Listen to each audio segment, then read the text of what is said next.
Hello बच्चों, तो NCERT और सीबीएसई में बहुत बार ये क्वेश्चन पूछा गया है ऐसे डायग्राम वाले, ठीक है। तो इस डायग्राम में हमें 3 सीरीज़ में क्या दिए गए हैं, लेंस दिए गए हैं, ठीक है।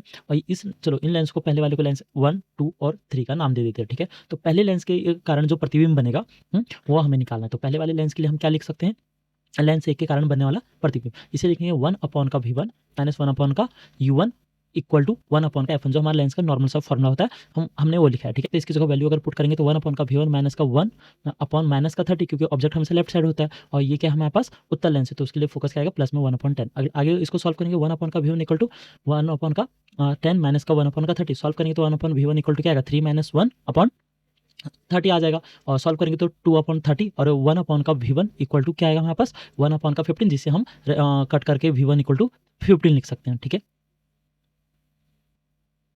तो यहाँ पे पहले लेंस के कारण जो भी प्रतिबिंब बनेगा वो दूसरे लेंस के लिए वस्तु का कार्य करेगा। तो हम क्या लिख सकते हैं, 1/v2 माइनस 1/v1 बराबर 1/f2 करेंगे, ठीक है। लेकिन इसमें हमें एक चीज़ देखने वाली बात यह है कि अगर हमारे पास पहले लेंस से जो उत्तर लेंस है, पहले लेंस से डिस्टेंस कितना, v1 की वैल्यू आई थी प्लस का 15, तो प्लस 15, लेकिन दूसरा वाला लेंस क्या है, 5 सेंटीमीटर नियर है उस प्रतिबिंब के, तो हम इसे लिख सकते हैं क्या, हाँ 10 सेंटीमीटर, मतलब अपॉन का v2 माइनस 1/10 इक्वल टू 1/-10 करेंगे, ठीक है।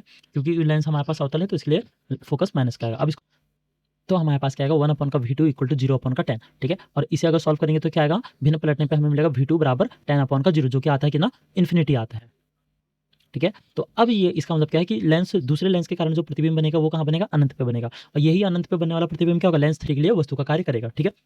तो हम इसको क्या लिख सकते हैं, 1/v3 minus 1/v2 equal to 1/f3 आएगा, ठीक है। अब यहाँ पे ध्यान से देखो, जो अनंत पे बन रहा है उसको क्या लिखेंगे, 1/v3 माइनस 1/∞ इक्वल टू 1/का कितना आएगा, 30 आएगा, ठीक है। और 1/∞ ऑलवेज 0 होता है, तो 1/v3 इक्वल टू 1/30। अब भिन्न पलट देंगे तो हमारे पास v3 इक्वल टू कितना आएगा, 30। मतलब लास्ट तीसरे लेंस के कारण जो प्रतिबिंब बनेगा वो 30 सेंटीमीटर दूर बनेगा, और ये पॉजिटिव का है तो इसके राइट साइड में बनेगा।